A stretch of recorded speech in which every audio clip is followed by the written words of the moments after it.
Hi, and welcome to a special SB Author edition of Newsmakers TV, Santa Barbara's most popular and provocative local news show on the air since 2014. I'm Jerry Roberts. It is Thursday, September 7th, 2023, and I'm very pleased to welcome to the program an old friend and great colleague, Jane Hulse. Jane has written a new just out novel called Prisoner of Wallabout Bay, a work of historical fiction. And she'll be signing copies of the book at Chaucer's this coming Monday, September 11th at 6 p.m. We'll talk about that some more. Jane, welcome to the show. Thanks so much for taking the time to speak with us today. Oh, thanks, Jerry. Thanks for having me. It's great to see you. So you grew up in Keene, New Hampshire, graduate of Syracuse College. Go Orange. You worked at a number of newspapers, including the Rocky Mountain News, the Los Angeles Times, and yes, the now defunct daily paper in Santa Barbara, where Jane and I worked together, and where she authored the single most memorable quote to come out of what is known as the news press mess. We'll get to that a little bit later. So the book, Prisoner of Wallabout Bay, is a work of historical fiction, which means you combined elements of imagination with actual facts, as we used to call them on the city desk. It's set in New York, I guess 1776 during the Revolutionary War. And I don't want to, no spoiler alert here, but it follows a 17-year-old girl from a British loyalist family who goes through a lot of changes, both personal and patriotic, after she discovers the truly horrid conditions aboard a prison ship in the bay, which is near the, I guess, the Brooklyn shore of the Hudson. Yes. So what was the impetus for the book? How did it come about? Why the Revolutionary War? Why historical fiction? Well, the short answer is I read a book about the prison ships about 4 years ago. Robert Watson, the historian, wrote a great nonfiction book called The Ghost Ship of Brooklyn. And I thought, oh my God, that's a great backdrop for a story. And because no one knew that this had happened. And the longer answer is, yes, I grew up in New Hampshire and I was surrounded by the American Revolution. The house I grew up with was built in 1795, and it was across the street from the tavern where the Minutemen gathered. Wow. On a morning in April 1775 to march off to Massachusetts. So history is everywhere there. Everything is named Yankee and colonial, and and my dad was kind of a Rev War nut too. So one of the things he did was he took me on a hike deep in the woods around Keene, and he showed me this cave where the story goes that a loyalist hid out in this cave during the war because he was being persecuted by the rebels. And I learned at that time that there were a number of loyalists who didn't agree with the revolution, and some fled to Canada, some hid out. And the whole idea that there were probably 25 to 30% of the colonists who didn't believe in the revolution kind of stuck with me. Yeah. And that's a big theme of the book. It's set in New York, which the British have retaken from Washington, and are actually have a pretty nice life. A lot of them, at least the ones who had money. But let's back up to the prison ships, because that really is. I mean, I didn't know anything about that, and the way that you write about. The ship is called the Defiance in the book, but the conditions, 1,000 prisoners, and they're all stuck in the hold, and they don't have any place to lay down, and they're cold, and they don't have any food. That's really sort of an unknown part of the revolution. And what struck me, I think in the end notes, you say more revolutionaries, rebels, whatever you want to call them, died on the prison ships than died in the fighting of the Revolutionary War. That was kind of an amazing factoid. Yes. That's the astounding takeaway from all of this. Who knew? I didn't know this. My husband grew up in New York, and he never learned about this in school. So it's kind of this little known piece of history that not much has been written about, at least until Robert Watson's book came out. So yeah. And then you say there is I guess a small monument or something in Brooklyn, which nobody looks at except probably the pigeons anymore. Yeah. It's in Fort Greene Park, and it's a tall monument. Apparently has the names of a number of the soldiers who died there. Of course, nobody knows how many actually died. Their bodies kind of washed up on the shore of Brooklyn. Some were buried in the sand, and for years, these bones have kind of surfaced in the sand. And so, well, yeah, that was one of the really striking images. I mean, certainly the gruesomeness of being inside the ship itself, but that they had run out of places to bury guys, and so they would call it to tell the prisoners to call up their dead every day, and they'd bring them up from the hold, and then it's just pitch them over the side, which, spoiler alert, plays an important part in the plot development. Don't give away too much. No, I won't. So what, I mean, how did you kind of sort out, what was, the imaginary fiction part of it, and what was going to be the actual facts? What was that process like? How did you go through doing that? Well, I kind of plotted out the story and kind of wrapped in historical events that happened during the period of the book. And I tried to use as much history as I could. But I mean, it's fiction, so you've got to make up stuff. Yeah, but the tavern where I won't. There's a colonialist tavern that was set on that was based on the tavern across, or the former tavern across the street where you grew up, right? A little bit. It's probably more based on Francis Tavern in New York, which still exists, believe it or not. It's a restaurant, museum, and people can go there. And during the war, it was kind of a gathering place. So it has that piece of history to it. Yeah. And the main character, Sarah, is a 17-year-old girl, I would say proto-feminist. She works at a newspaper, oddly enough, which is kind of interesting. Her mother, who's another memorable character, is a midwife, and it's interesting. How did you imagine her? Because she has a friend who's kind of more, I think, what we would think of Emma at the time of what. And she rebels against, I mean, there's obviously a revolution going on, but she's also sort of rebelling against a lot of social strictures about what she is and isn't allowed to do. Yes, there's a heavy feminist message to the book. Her mother wants her to be a midwife. She wants no part of that. She wants to be a writer, but at the time, it was unheard of. Women just very few women did that. They got married, they had children, and that was it. So my character is fighting that stereotype all the way. Yeah.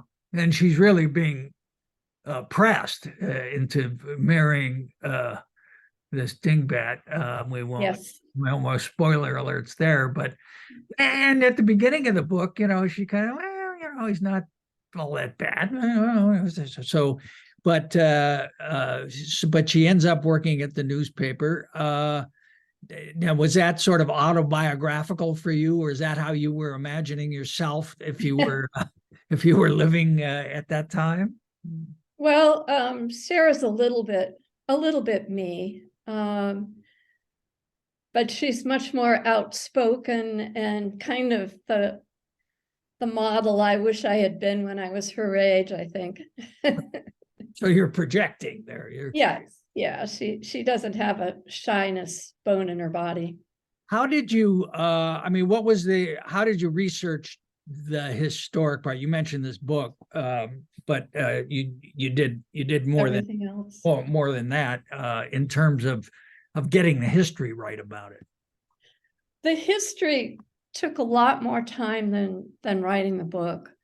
It's incredible the amount of history that you have to research. It's not just having knowledge of the American Revolution, but every sentence you write has to be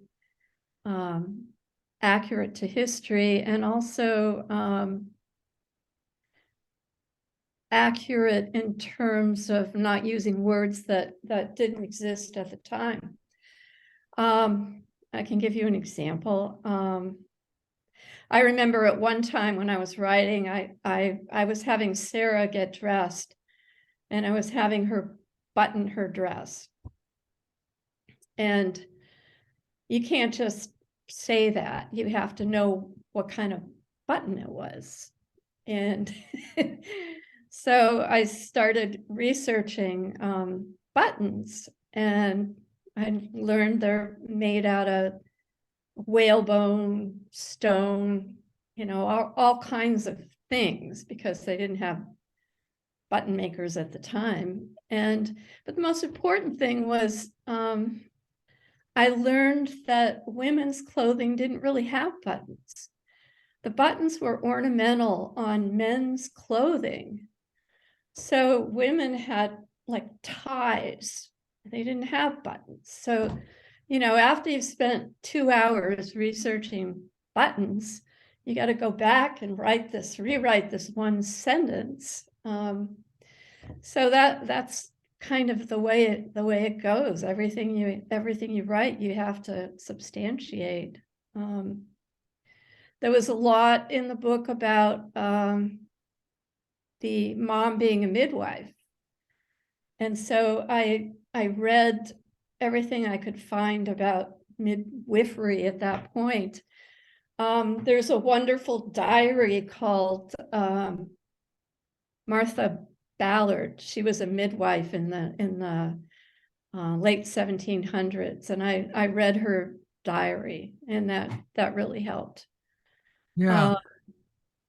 But she was also just kind of an all-purpose healer too. I mean, people come to her when they have wounds or illnesses, right. And she's got this, and she's an herbalist. Basically, it's sort of like Chinese medicine at the time. Did you have to learn all about herbs and what they were good for and what they were a lot about herbs and what they were good for.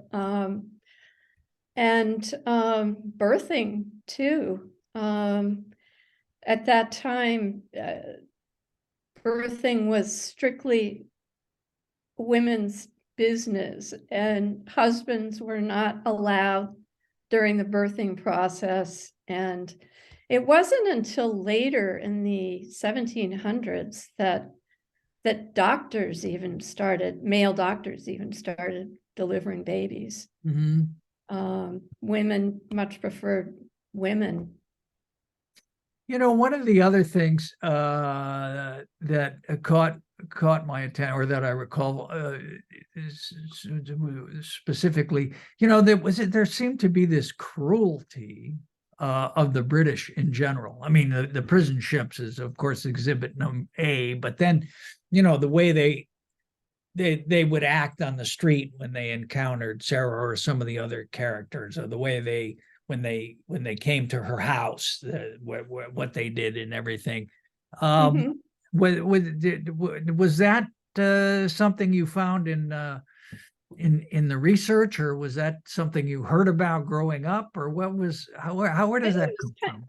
It was kind of an impression I had. I think I read a little bit about it when I was growing up. The British were in control of New York at the time.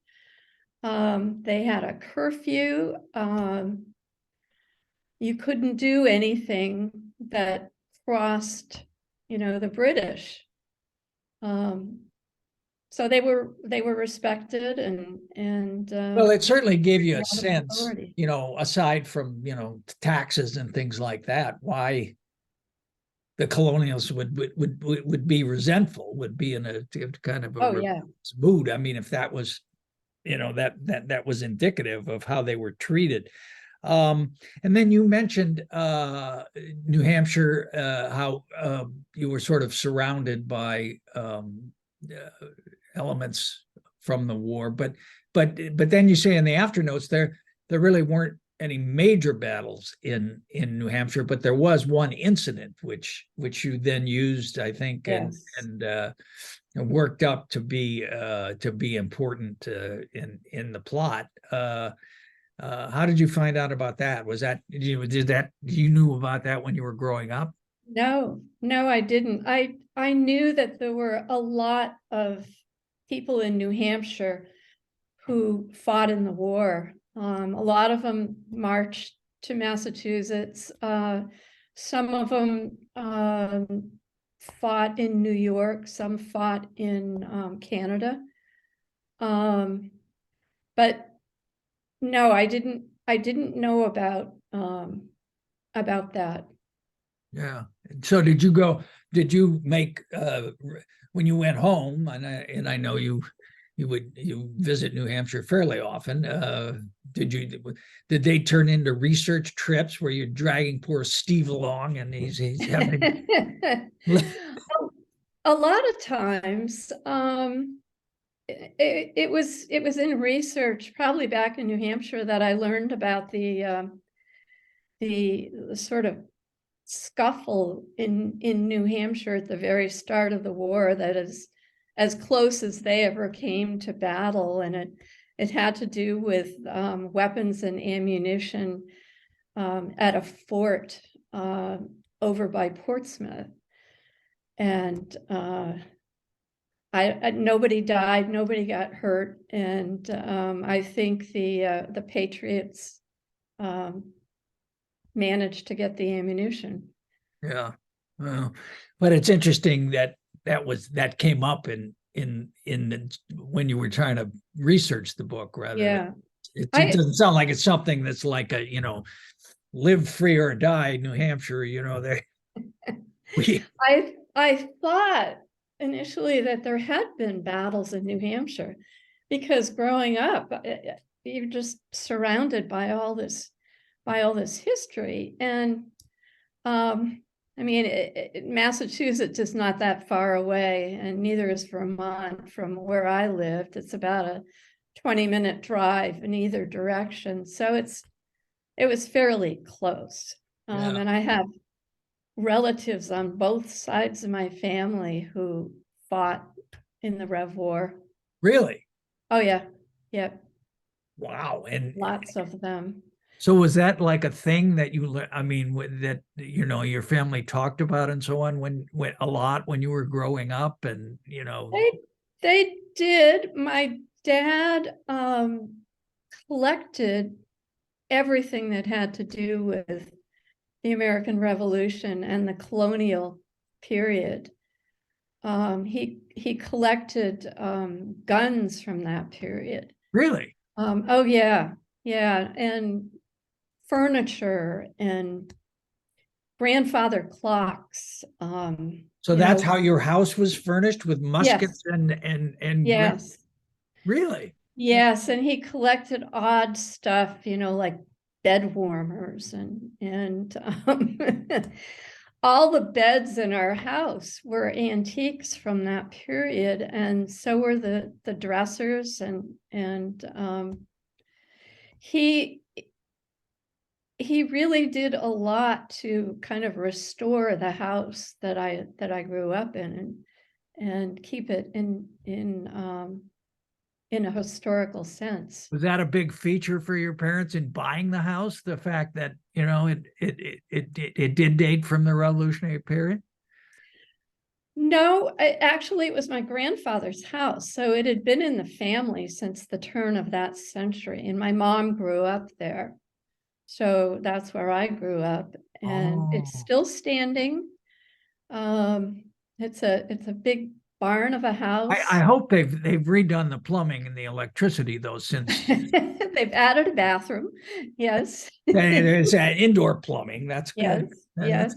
And was your mom into this too? Was she a kind of a Revolutionary War junkie? No, not really. It was my dad. My dad was just really into antiques. He would watch the Antiques Roadshow.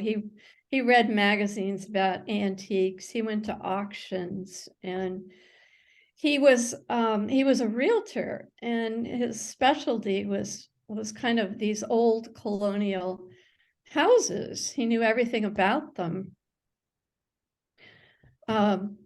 So he would sometimes go and appraise a house and see, a dresser that he liked, and you offer to pay for a dresser. So the dresser wouldn't be there during the open house, huh? No, the dresser would end up in my bedroom or and so was your mother like, oh no, here he comes with another sideboard again? Kind of, yeah. I mean, he collected glassware from the period, just whatever he could find. He had maps in his office. So where is it still there, or I mean, what well, it was all there until my mom died. My dad died first, and then my mom died in 2008. And she was living in the big house, and it was a very large house. And it didn't make sense for a woman in her 80s to be living there all by herself. And it requires a lot of care. Sure. So we settled her into a condo nearby, and my brother and I went through the house and auctioned as much of the pieces as we could, and took as many of the pieces as we could. His basement in New Hampshire is still filled with rugs and dressers and beds, and wow, we have, and clocks too. We have, who got the muskets? Did you get the muskets? No, Steve? my brother got the muskets, and he sold them to collectors. So you must have, I mean, you had to have this all appraised, right? Sort of. We did. Oh man. We did. Wow. Yeah, it was a big job. My brother did an awful lot of the work since he's back there. That's so interesting. And I mean, it makes me think of the book and it through a different lens entirely now. I mean, it's really, what's the word? You would know, you're an editor. Verisimilitude is what I'm looking for. It was a big job moving my mother from that house, which was all furnished, and into a condo. Wow. How many rooms in the house? Well, let's see. There were there were 5 bedrooms. There was a kind of a unit in the back that was sort of a smaller apartment, and that had 3 more bedrooms. So 5 bedrooms and 3 bedrooms. That was just the upstairs, and the downstairs had 2 living rooms and my dad's office, and it had had fireplaces in every room. Oh, how cool. Yeah, yeah. Did you have a billiard room and a ballroom? Was it like a Clue or no? No. It wasn't like a palace. It was a big old boxy house with a lot of rooms, and my dad just filled them all up. All right, let's talk about the writing a little bit and the process that you went through, because people are always interested in hearing that. So, how long altogether did it take you to do the book? This particular book, I would say it took about 4 years. But you had a kind of a warm up for that, because you had written a revolutionary era novel before that, which remains in a drawer, right? Yes. After I left the news press, I started that other book, which also took a few years, and so I got sort of a really good handle on colonial life at the time, and that really interested me. I've always been interested in that life, and when I was writing that first book, I was also working at the LA Times and the Ventura County Starfree Press as a night editor. And so I didn't have a whole lot of time to work on it. So it was kind of bits and pieces whenever I had a chance. Now, I remember how you were as an editor. You were so conscientious. Is almost the word, about every single word. I mean, it was really they were very painstaking, is the word that I'm looking. Painful for you, probably. No, yes, the slow writers of America. We can remember that. But so how do you work? Are you one of these disciplined people that, gets up at 4 a.m. and works out and then sits down at the desk at 5 and writes for 3 hours? What's your day like? I mean, in terms of your work schedule? When I was writing these books, I would take my computer to a place like Starbucks and sort of hunker down for a few hours and write. But when you're writing a book, at least for me, you're always thinking about it. So, and plotting. So I've always been a runner, and so I'd go out and I'd run and I'd think about the book and sort of plot and figure out plot problems, and sort of go out thinking I'm never going to solve this one, and then come back, and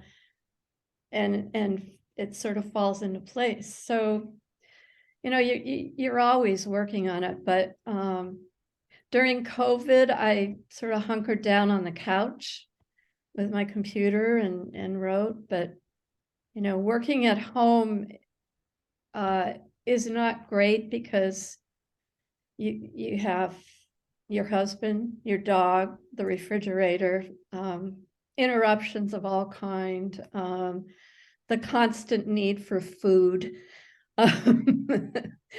So I found it was easier just to leave and go somewhere and just totally immerse myself in it.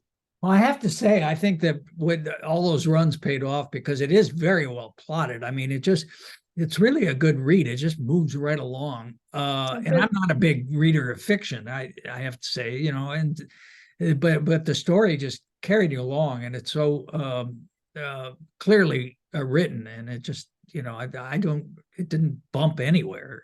Well, until we got to the bedroom scene at the end, but never mind that. We'll let the readers discover. I had to put some sex in it, because I'm hoping it'll be banned in Florida and Texas. Probably banned in New Hampshire. Maybe. Banned anywhere. And who's the publisher? Fireship Press. They're a small publisher in Arizona. They publish historical fiction and nonfiction, especially about military or nautical events. So this really fit in with what they're looking for. So that was part of your research, finding them, Yes. and Yes. connecting with them. It was not easy to find a publisher well, it was not easy to find an agent. That's what I tried to do first. I sent out a ton of queries to try and get an agent, and had no luck. I think I was pitching it as a as a young adult novel, and I know now that was kind of the wrong avenue to go down. Yeah, you would have needed much more sex to put much more. All the young adult books seem to be contemporary, or they're fantasy, dragons, all that. Historical fiction is just not a big draw. Yeah. So how did you end up repositioning it? Well, a few friends read it and said, I don't think this is just a young adult. And so I started thinking, well, maybe it is worthy of adult read. So then I kind of changed it a little bit. I added some more stuff to make it more of an adult read too.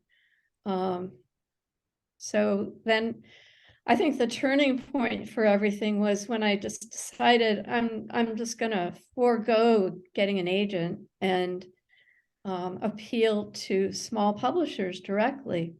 Mm-hmm. The larger publishers all will only take agented work. And so I looked for small publishers that didn't have that restriction and just started writing to them, and I got some pretty favorable responses. Yeah. So how many publishers did you contact, you think? For this particular book? Yeah. For this one, I probably contacted 6 or 7. Yeah. And but it sounds like Firestone, right? Fireship perfectly aligned with the subject matter in terms of what they were looking for. Pretty much. Yes. All right. Well, I have to say that the book sort of ends with spoiler alert, with an inconclusive settlement of a particular relationship. So is there a sequel in our future? I'm hoping, but I'm focusing on the prequel right now and hoping to get that out there. And then and that's the book you wrote previous, right? And then if I live long enough, yeah, I would love to do a sequel. Yeah, because we got to know what's up with Sarah and what's his name, Tom. Yeah, we got to know. All right, so Chaucer's Monday, September 11th. There's an appropriate date for you. At what time, Jane? 6 o'clock. 6 p.m. All right. Shout out Mike Takuchi. And so are you going to be reading from the book or talking about the book, or what's the program? A little of both. I'll be talking about the book, and I'll be reading a little bit from the first chapter, and I'll answer questions. Okay. All right. And now, before I let you go, of course,